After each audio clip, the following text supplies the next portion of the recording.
Hey guys, welcome to GS Study Spot.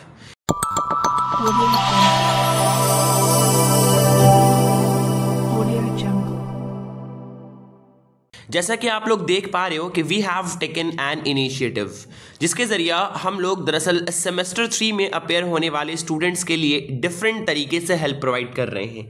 इसी series and sequence में हम लोगों ने इससे पहले पॉलिटिकल साइंस के चैप्टर नंबर 1 के 2 वीडियोस को यानी पार्ट 1 एंड पार्ट 2 को ऑलरेडी अपलोड कर दिया है, जिसमें पार्ट 1 में हम लोगों ने chapter 1 international relations in the post second world war के इंट्रोडक्शन और फिर मेथड्स और काउजेस को डिस्कस किया था कोल्ड वॉर के। आज के इस वीडियो में हम लोग अपने आगे के इस टॉपिक को प्रोसीड करेंगे और हम लोग डिटेंट नाम पढ़कर इस चैप्टर को कंक्लूड करने की कोशिश करेंगे। मैं उम्मीद करता हूं कि आप लोगों ने उन तमाम वीडियोस को अच्छे तरीके से देखा होगा और समझा होगा।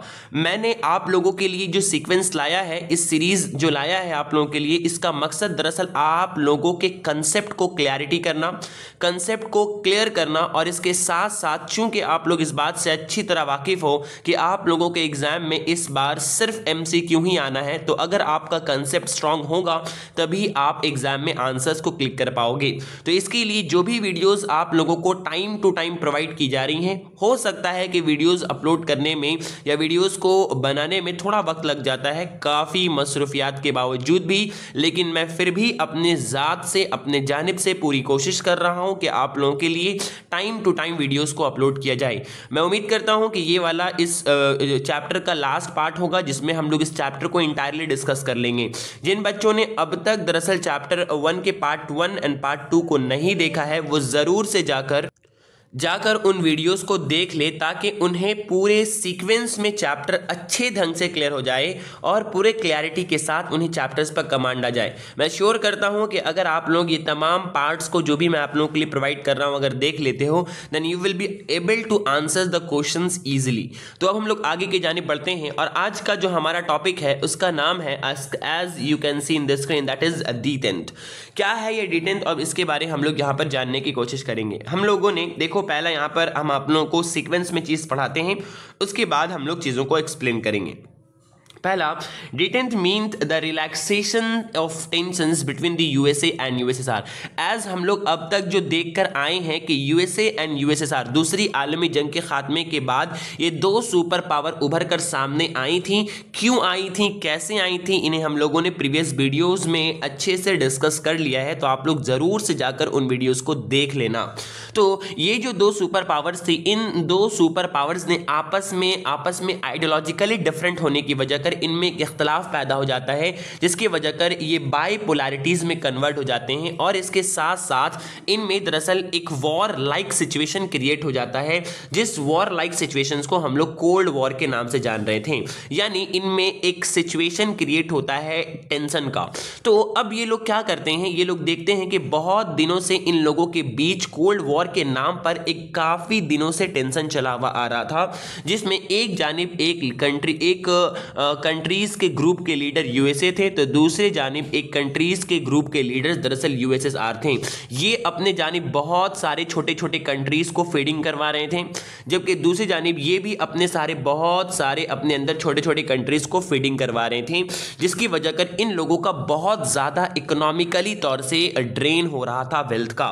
इसीलिए इन लोगों ने सोचा कि इससे हम लोगों का फायदा तो कुछ भी नहीं हो रहा है, आपस में आइडियोलॉजिकली डिफरेंट तो हम लोग जरूर है, लेकिन हम आधे कंट्रीज को अपने अंदर रखकर हैं और ये सोच रहा था हम अपने अंदर आधा कंट्री को रखकर है, जिसकी वजह कर हमें फायदा तो कुछ नहीं हो रहा है सिवाय इन सबऑर्डिनेट कंट्रीज का, जिनको हम लोगों ने अपने अंदर फायदा देने के लिए रखा है, लेकिन हम लोगों का बहुत ज्यादा इकोनॉमिक ड्रेन ऑफ वेल्थ हो रहा है। इसीलिए हम लोगों को चाहिए कि अब हम लोग दरअसल इन कंट्रीज को रिलैक्स करें और इन अपने जो हमारे बीच में टेंशन चला हुआ आ रहा है कोल्ड वॉर के नाम पर इसे हम लोग रिलैक्स करें। आगे देखिए, यहाँ पर जो बातें मैं आपको बता रहा हूँ इसे अच्छे से पॉइंट्स में कर लिखा गया है। पहला, detente means the relaxation of tensions between the USA and USSR. वो टेंशन की बात हो रही है जो कि मैंने आपको प्रीवियस वीडियो में अच्छे से एक्सप्लेन किया है कोल्ड वॉर की सूरत में। Next, it was started during the 1970s, 1970 नहीं है 1970s, and led to the end of the cold war. और ये 1970s में स्टार्ट होता है और कोल्ड वॉर का खात्मा हो जाता है। जैसा कि मैंने आपको बताया कि इन दोनों कंट्रीज को इस बात का एहसास हो जाता है आखिर आते वक्त तक कि हम लोग दरअसल ये जो कर रहे हैं, एक पोल में यूएसए बैठा है, दूसरे पोल में यूएसएसआर बैठा है, दोनों के बीच आइडियोलॉजिकल डिफरेंसेस है। ये चाहता है कि हम ज्यादा पावरफुल बने यूएसए के मुकाबलतन, यूएसएसआर चाहता है, यूएसए चाहता है कि हम यूएसएसआर के मुकाबलतन ज़्यादा पावरफुल बने।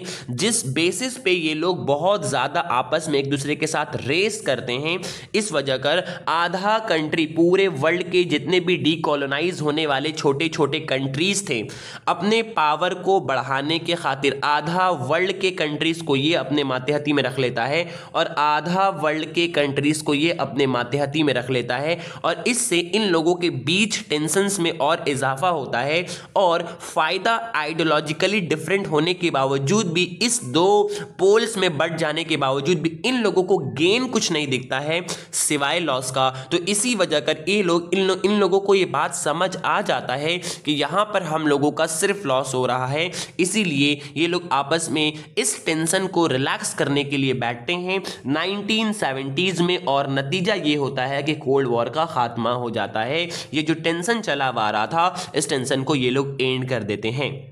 अब आगे देखो यहाँ पे क्या लिखा गया है। तो Nikita Khrushchev of the USSR talked about the peaceful coexistence. और ये पहले शख्सियत थे यूएसएसआर के, निकिता क्रुश्चेव, जिन्होंने दरअसल पीसफुल कोएग्जिस्टेंस यानी कि इस तरह से आइडियोलॉजिकल कन्फ्लिक्ट और ये जो चला आ रहा था कोल्ड वॉर का सिचुएशन, इन्होंने कहा था कि इन तमाम चीज़ों को ख़त्म कर पीसफुली तरीके से अमन व अमान के साथ आपस में हम लोगों को मिलजुल कर रहना होगा। Both the super powers were spended billions of the dollar. जैसे कि मैंने आपको बताया, ये दोनों सुपर पावर बहुत रकम खर्च कर चुके थे। सर क्यों? इन द आर्म्स रेसेस, या मैंने आप लोगों को आर्म रेसेस के बारे प्रीवियस वीडियो में अच्छे से एक्सप्लेन किया है। And maintaining its group, now they wanted to get out of it. ये लोग अपने आर्म्स को बढ़ाने में, वेपन डिटरेंस जिसे हम लोग बोल रहे थे, एक दूसरे को डराने के लिए जो लोग आर्म्स को अपने इजाफा कर रहे थे, और साथ साथ ये जो छोटे छोटे डीकोलोनाइज कंट्रीज थे, जिन कंट्रीज को इन लोगों ने अपने मातहती में रखा था, उन्हें मेंटेन करने के लिए बहुत सारा रकम, बिलियंस ऑफ डॉलर इन लोगों ने खर्च कर दिया था। Now they wanted to get out of it. लेकिन अब ये लोगों को इस बात का एहसास हो गया था कि इससे हम लोगों का फायदा कुछ भी नहीं, और अब हम लोगों को इससे बाहर आना है। Their economy could not bear the burden of such an expenses. इतना ज़्यादा खर्च हो चुका था कि इनकी इकोनॉमी इस बर्डन को, इस एक्सपेंसेस के बर्डन को बेयर नहीं कर पा रही थी। तो ऐसे सूरत हाल में दोनों कंट्रीज़ को इस बात का एहसास हो जाता है कि अब हम लोगों को दरअसल यहाँ पर आपस में इस टेंशंस को रिलैक्स करना होगा। इसीलिए both the super powers were spended, ये मैंने आपको बताया, they came close to establish a diplomatic ties and signed a treaties such as strategic arms limitation talk. इसी वजह कर D10 के अंदर ही ये लोग आपस में, दोनों कंट्री जिनके बीच में टेंशन चल रहा था, यूएसए एंड यूएसएसआर, ये दोनों आपस में एक दूसरे के पास आते हैं और आने के बाद इस बात का एहसास करते हुए आपस में कुछ टाइज एंड ट्रीटीज को साइन करते हैं कि अब तक जो हम लोग करते हुए आ रहे थे उस चीज़ में हम लोगों का बहुत बड़ा बेवकूफ़ी और बहुत घाटा हुआ। इसके लिए हम लोगों को आपस में इन तमाम चीज़ों को ख़त्म कर पीसफुली तौर से को एग्जिस्टेंस, पीसफुली अमन व अमान के साथ हम लोग को आपस में रहना होगा। इसीलिए ये दोनों कंट्रीज आपस में मिलकर 4 ट्रीटी साइन करता है। सबसे पहला एग्जाम में आपका आएगा सॉल्ट 1 बोलकर, कब साइन हुआ था और इसका फुल फॉर्म क्या है। तो देखिए, स्ट्रैटेजिक आर्म्स लिमिटेशन यहाँ पे बात की गई है किसकी सर? आर्म्स की। क्या करेंगे? लिमिट करेंगे। हमारे पास जो आर्म हम लोग बहुत तेजी के साथ बना रहे, हम कम कर देंगे, लिमिट कर देंगे। और आप भी, दोनों कंट्रीज के बीच ये मुआहिदा हुआ, क्योंकि बेसिकली कोल्ड वॉर हो क्यों रहा था? आर्म रेसेस की बुनियाद पर। डर किस लिए लग रहा था? आर्म रेसेस की बुनियाद पर। तो दोनों ने ही, क्योंकि इस आर्म रेसेस की बुनियाद पर कैसे इन दोनों कंट्रीज को आपस में डर लग रहा था और कैसे इसका कोल्ड वॉर से ताल्लुक है, इसे मैंने लास्ट और प्रीवियस वीडियो में अच्छे से एक्सप्लेन किया है। आप लोग जरूर से जाकर उन्हें देखना ताकि पूरा कंसेप्ट आपका क्लियर हो जाए। तो अब इस आर्म को इन लोगों को कम करना है। तो पहला बात यह टॉक की सूरत में हुआ 1969 में। दूसरा बात स्ट्रैटेजिक आर्म रिडक्शन, जिसको हम लोग यहां पर सॉल्ट 1 हुआ एक और एक सॉल्ट 2 हुआ। दोनों सॉल्ट का फुल फॉर्म सेम है, डेट आप लोग अलग अलग है, याद रखिएगा। ये 69 है, ये 79 है। लेकिन अब इन लोग देख रहे हैं कि सिर्फ लिमिट करने से काम नहीं होगा। हम भी बहुत सारा आर्म्स को ऑलरेडी अपने पास बनाकर रख लिए हैं, यानी यूएसए और यूएसएसआर भी अपने जानिब बहुत सारा आर्म्स को ऑलरेडी बनाकर रख लिया है। तो हो सकता है कि इसी आर्म्स के बेसिस पर कहीं दोबारा से अटैक ना हो जाए। तो अब दूसरा ट्रीटी होता है जिसमें बात होता है कि जो आर्म्स हमारे पास मौजूद है उसमें भी कमी लाया जाए। इसीलिए इसका नाम पड़ता है strategic arm reduction. Reduction means to reduce something, किसी चीज को कम करना, घटा देना। ट्रीटीज ये हुआ था 1991 में। किसके बीच हुआ था? ये हुआ था यूएसए एंड रसिया के बीच में। आप लोगों को ये बात याद रखनी है कि 1991 में हम लोग यहां पर रसिया का नाम ले रहे हैं। क्यों? इसलिए क्योंकि आपको पता है 1991 में खात्मा हो जाता है यूएसएसआर का और एक नया पावर या फिर उसका नाम नए तरीके से बनकर सामने आता है, उसका नाम होता है रसिया। तो यहां तक आप लोगों को याद रखना है। सॉल्ट 1 और सॉल्ट 2 जो हुआ था वो यूएसए एंड यूएसएसआर के बीच हुआ था। लेकिन स्टार्ट 1 जो कि 1991 में हुआ था, जिसमें रिड्यूस करने की बात कही गई थी, ये और सॉल्ट 2 स्टार्ट 2 जो है आप जो देख पा रहे हो उसके में 1993 में हुआ था। ये दोनों साइन हुआ था किसके बीच में? ये दोनों आपका साइन हुआ था। पहला जो ये था यानी 1991 वाला, ये तो यूएसए एंड यूएसएसआर के बीच साइन हुआ था। लेकिन 1991 के बाद, जैसा कि मैंने आपको बताया था, कोल्ड वॉर कब से चला था? 1945 से लेकर 1991 तक। तो 1991 के बाद यूएसएसआर का खात्मा हो जाता है और रसिया इससे बनकर सामने निकलता है। इसीलिए 1993 में जो ट्रीटी साइन होता है वहां पर रसिया लिखा गया है बजाय यूएसएसआर के। उम्मीद करता हूं मेरी बातें आपको क्लियरली समझ आ गई होंगी। Then after the collapse of the Soviet Union, देखो यहां पे लिखा भी गया है रसिया हम लोग क्यों बोल रहे हैं? क्योंकि सोवियत यूनियन कोलैप्स हो जाता है। कब होता है? 1991 में हो जाता है। तो collapse of the Soviet union ended the cold war in 1991 with its end of bipolarity. Bipolarity के खात्मा के साथ कोल्ड वॉर का भी खात्मा हो जाता है। तो ये बात आप लोगों को याद रखना है। होपफुली उम्मीद करता हूं कि डिटेंट का मामला आप लोगों को अच्छे से समझ आ गया होगा। इन सम अप हम लोग ये कह सकते हैं कि डिटेंट क्या था? तो डिटेंट दरअसल एक प्रोसेस था जिसके जरिए दोनों कंट्रीज ने आपस में एक साथ बैठकर ये मुआहिदा, ये बातचीत किया था कि हम लोगों के बीच जो टेंशन्स में तेजी के साथ इजाफा होता जा रहा है, इस टेंशन को रिलैक्स करना है। क्यों? क्योंकि इससे हमारा सिर्फ नुकसान है बजाय फायदा के। तो ये आपका डिटेंट था। मैं उम्मीद करता हूं यहां तक आप लोगों को बातें अच्छे समझ आ गई होंगी। नेक्स्ट हम लोग आगे की जानिब बढ़ते हैं और दूसरा जो टॉपिक हमारे स्क्रीन पे दिख रहा है जिसका नाम है नॉन अलाइनमेंट। पहले आपको अच्छे से मैं समझाता हूं, उसके बाद रीड कर फिर इसे हम लोग पॉइंट बाय पॉइंट एक्सप्लेन करेंगे। Non alignment. After the second world war the two super powers came into existence. एक तरफ कौन था? यूएसए था, दूसरी जानिब आपका यूएसएसआर आपको देखने को मिल रहा था। ये दो सुपर पावर्स वहां पर उभर कर सामने आए थे into existence.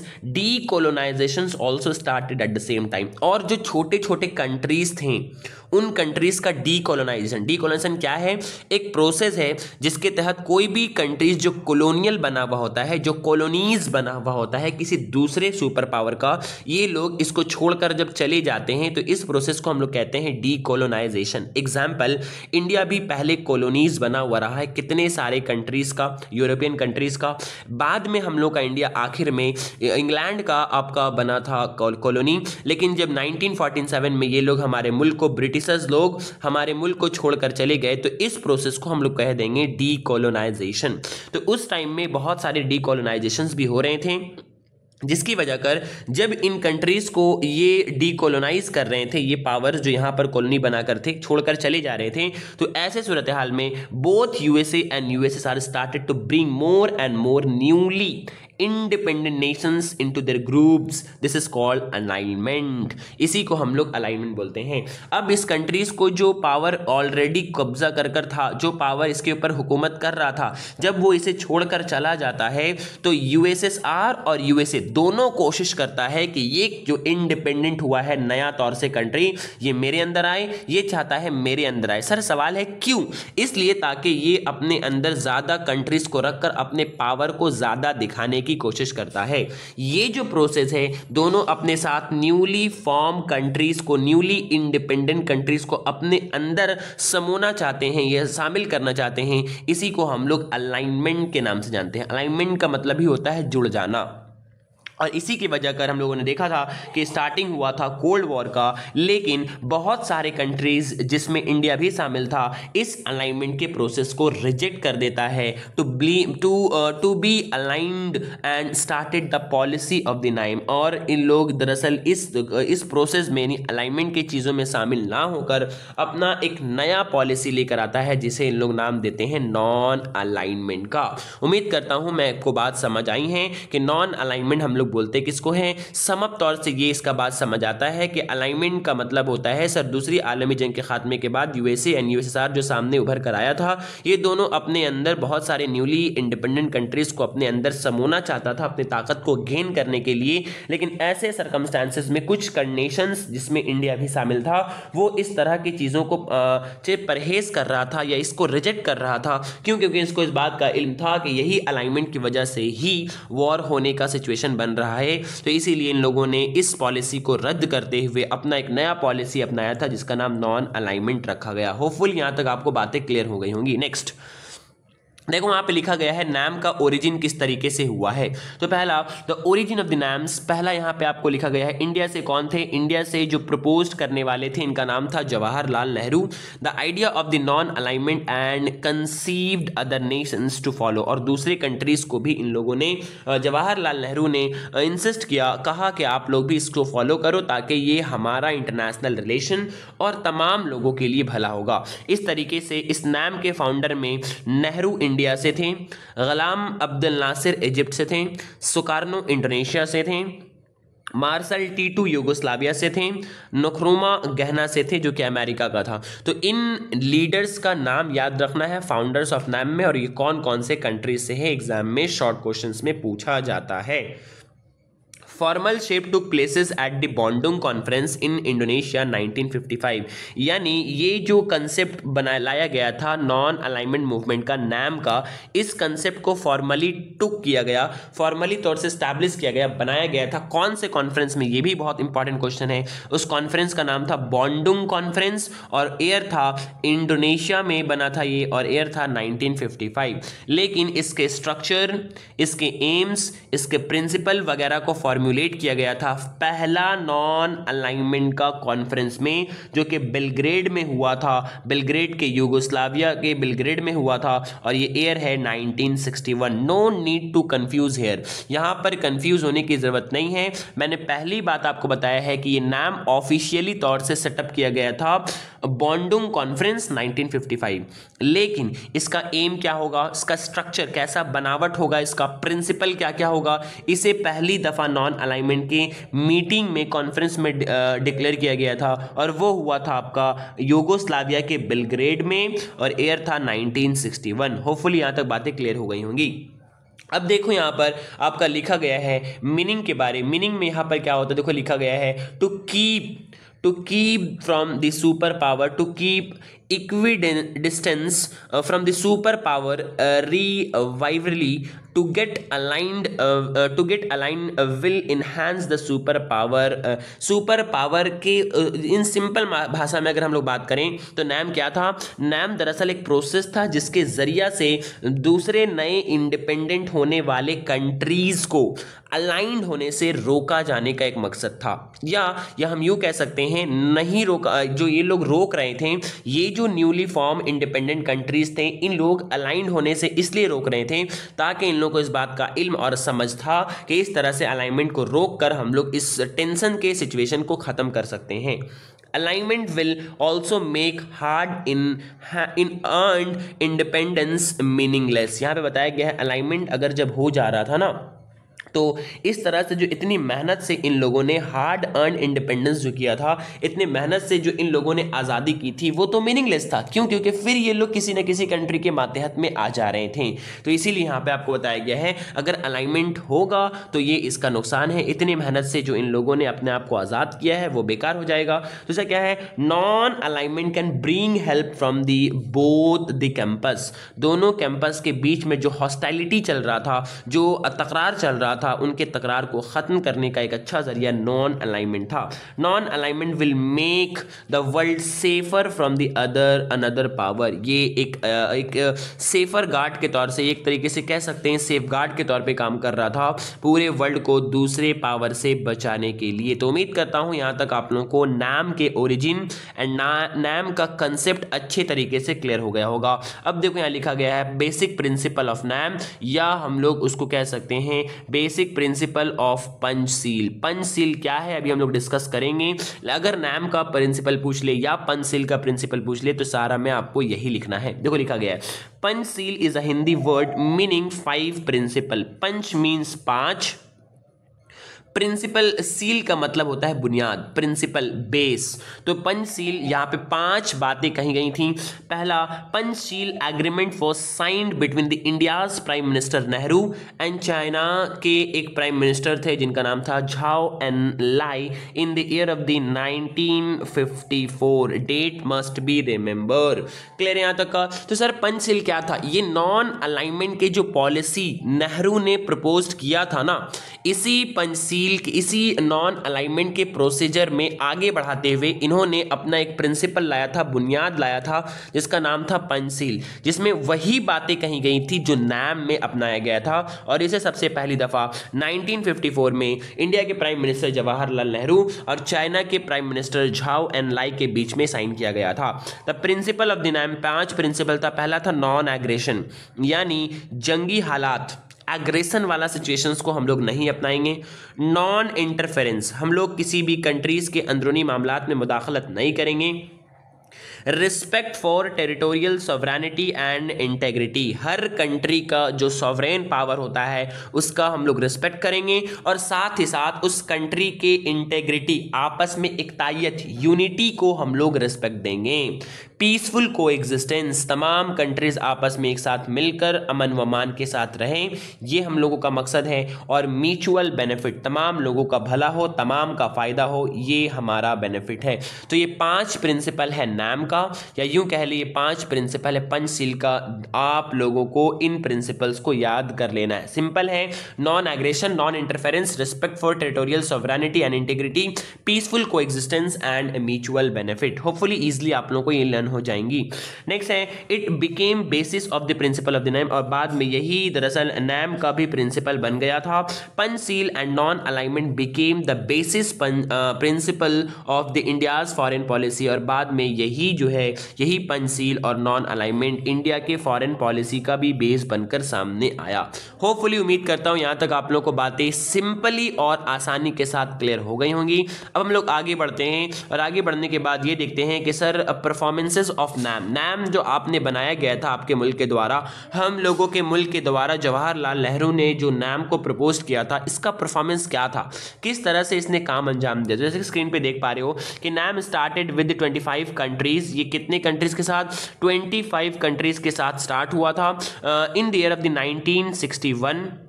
Very soon, NAM became popular in the third world countries of Asia, Africa and Latin America. Its number grew into the hundreds. बहुत जल्दी ये 25 से 100 में कन्वर्ट हो गया था, यानी इसको पॉपुलैरिटी मिली थी.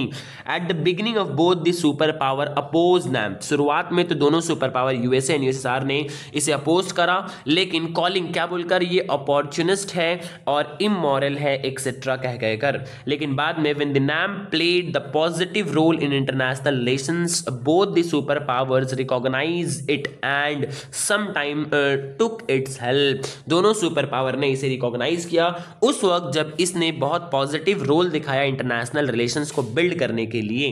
कैसे? मैंने अभी अभी आपको पूरे बातों को अच्छे से एक्सप्लेन कर आया है कि ये हॉस्टिलिटी को खत्म कर रहा था, आपस के टेंशन को खत्म कर रहा था, अलाइनमेंट के प्रोसेस को खत्म कर रहा था, जिससे इन कंट्रीज के बीच, तमाम मुल्क के बीच दरअसल इंटरनेशनल रिलेशन अच्छा होता चला गया. और इस तरीके से दूसरे दोनों सुपर पावर ने भी इसे रिकॉग्नाइज किया और बाज़ औक़ात इसका मदद भी लिया. NAM प्लेड अ कंस्ट्रक्टिव का मतलब होता है अच्छा, बनावट वाला काम, बिगाड़ वाला नहीं. तो यहाँ पे लिखा हुआ NAM played a constructive and important role in the general assembly of the UNO. और इसने जनरल असेंबली, आप लोग यूएनओ के बारे में पढ़ोगे नेक्स्ट चैप्टर में. यूएनओ या यूएन एक इंटरनेशनल ऑर्गेनाइजेशन है जो कि दूसरी आलमी जंग के खात्मे के बाद, सेकेंड वर्ल्ड वॉर के खात्मे के बाद बनाया गया था 1945 में. तो इसके लिए भी इसने एक इंपॉर्टेंट रोल प्ले किया. And it was NAM which made possible the solution of the Korean crisis 1950 in the general assembly. 1950 में आप लोगों को मैंने कोरियन क्राइसिस के बारे ऑलरेडी पढ़ा कर आया हूँ. कोरियन क्राइसिस एक प्रॉक्सी वॉर का मेथड था और इस वॉर को सॉल्व करने में NAM ने एक इंपॉर्टेंट रोल अदा किया है. And the role of disarmament is praiseworthy. Disarmament का जो इसका रोल है, यानी हथियार साजी के काम का, वेपन डिटरेंस का काम को जो ख़त्म करने का रोल है, ये भी एक इंपॉर्टेंट रोल रहा है NAM का. तो ये सारा इसका परफॉर्मेंसेस है, मतलब परफॉर्मेंसेस इन सिंपल मीन कि क्या काम अंजाम दिया है इसने. तो हम लोगों ने दिखाया आपको किस तरीके से वो यूएनओ के लिए भी कंस्ट्रक्टिव काम अंजाम दिया, किस तरीके से कोरियन क्राइसिस के मामला को हल किया, किस तरीके से डिसआर्मामेंट को इसने हल किया. These are the performances of the NAM. Hopefully यहाँ तक आप लोगों को बातें अच्छे से समझ आ गई होंगी. अब हम लोग आगे बढ़ते हैं और आगे बढ़ने के बाद एक टॉपिक है जिसको हम लोग बोलते हैं रेलेवेंस ऑफ NAM. क्या आज के दौर में इसका रेलेवेंस है? इसका जवाब साफ तौर से होगा नहीं, क्योंकि आज के दौर में कोल्ड वॉर का सिचुएशन नहीं है. तो यहाँ लिखा गया है relevance of the NAM. Relevance in simple means मुताबिकत. क्या आज के दौर में इसका वजूद का क्या इंपॉर्टेंस है, या क्या कुछ काम आता है कि नहीं. Even after the good performances the NAM never became the powerful forces. Some critics says that it is not relevant now. ये आज हमारे पास रेलिवेंट नहीं रखता है. Why? There are some of the reason. क्यों? Non alignment was born due to the cold war. Bipolarity. Now cold war has ended. अब cold war नहीं है तो इसका कोई रिलेवेंस नहीं है.